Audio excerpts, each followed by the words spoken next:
ඔබ කවදා හෝ අලුත් තැනකට ගියාම එකපාරටම ඔබට හිතිලා තියෙනවද මේක මීට කලින් වෙලා තියෙනවා කියලා? ඒ මොහොතේ දැනෙන අමුතු චකිතයට අපි කියන්නේ ඩේජා වූ කියලා. අද මම හෙළි කරනවා ඩේජා වූ පිටුපස ඇති අඳුරු මනෝවිද්‍යාත්මක රහස් මාලාවක්. සමහර විට අපි ජීවත් වෙන්නේ පරිගණක වැඩසටහනක් ඇතුලේ වෙන්න පුළුවන්. එතකොට ඩේජා වූ කියන්නේ මේ සිමියුලේෂන් එකේ වෙන ලැග් එකක්. හරියට වීඩියෝ ගේම් එකක එකම තැන දෙපාරක් රෙන්ඩර් වෙනවා වගේ පද්ධතියේ දෝෂයක් නිසා ඔබට එකම අත්දැකීම දෙපාරක් දැනෙනවා. ඔබ මේ ලෝකය පාලනය කරන අයගේ වැරදීමක් අත්විඳිනවා වෙන්න පුළුවන්. තවත් මතයක් තමයි සමාන්තර විශ්වයන් දෙකක් එකිනෙක ගැටීම. තවත් ලෝකයක ඉන්න ඔබ මේ මොහොතේම මේ දීම කරනවා. ඒ විශ්වයන් දෙක තත්පරයකට එකතු වුණාම ඔබට ඒ අත්දැකීම ලැබෙනවා. ඒ කියන්නේ ඩේජා වූ කියන්නේ වෙනත් ලෝකයක ඉන්න ඔබේ මතකයක් ඔබේ මොළයට කාන්දු වීමක්. වඩාත්ම අඳුරු මතය තමයි මේ ඔබේ පෙර ආත්මයේ මතකයක් කියන එක.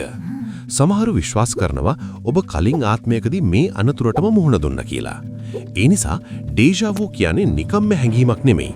ඔබේ යටි සිට ඔබට දෙන අනතුරු ඇඟවීමක්. මීට කලින් මෙතනදී ඔබට නරක දෙයක් වුණා කියලා ඔබේ මොළය ඔබට කියනවා. තවත් රහසක් තියෙනවා.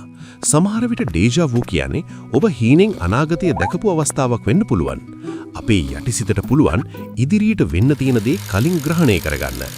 ඔබ ඒ සිදුවීමට සැබෑ ලෝකයේදී මුහුණ දෙනකොට ඔබේ මොළය ඒ පරණ හීන මතකය අවදි කරනවා. ඔබ ඇත්තටම කාලය හරහා ගමන් කරන කෙනෙක්ද? විද්‍යාවෙන් මේක සරල කරලා පෙන්වන්නේ අපිට ඇත්ත හංගන්නයි. මොළයේ ස්නායු පමාවක් කියලා එයාලා අපිව රවට්ටනවා. ඇත්තටම එයාලා බයයි අපි අපේ මොළයේ තියෙන මේ අద్භූත හැකියාවන් ගැන දැනගන්නවාට. ඔබ විශ්වාස කරන්නේ පොත්වල තියෙන දේද නැත්නම් ඔබට ඇත්තටම දැනෙන දේද? ඊළඟ පාර ඔබට ඩේජා වූ දැනෙනකොට ඒක මග හරින්න එපා. ඒ මොහොතේ ඔබේ වටපිටාව ගැන හොඳින් බලන්න. සමහර විට විශ්වය ඔබට රහසක් කියන්න හදනවා වෙන්න පුළුවන්.